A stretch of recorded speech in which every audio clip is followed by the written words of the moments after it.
today we're going to replace the cutting strip on the LC600. You need your replacement cutting strip, a knife, a cleaning rag and some label remover.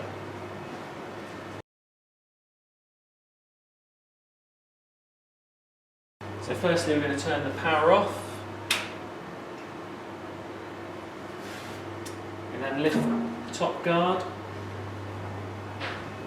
Now the power's off, we can move the head across, out of the way.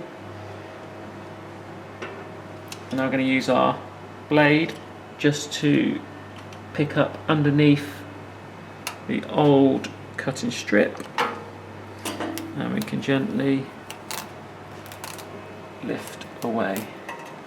Maybe just move the head out of the way slightly, just to get the rest of it up.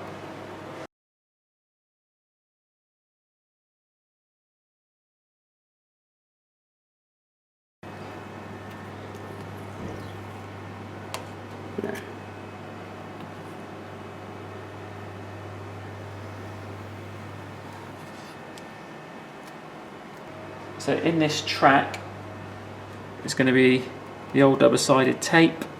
Plus we're going to use our label remover and cleaning rag just to clean it out.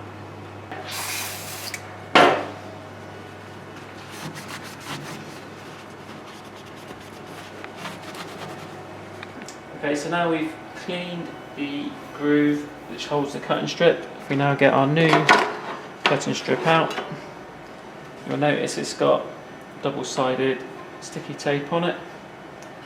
So if we just peel off the double-sided, we can just put it up to the side and then gently pull tape off whilst locating the cutting strip into the groove.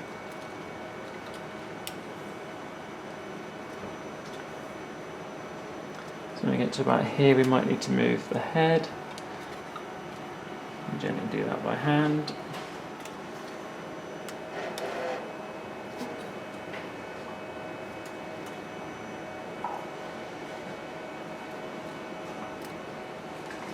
And then we can just push it down to make sure it's nice and stuck.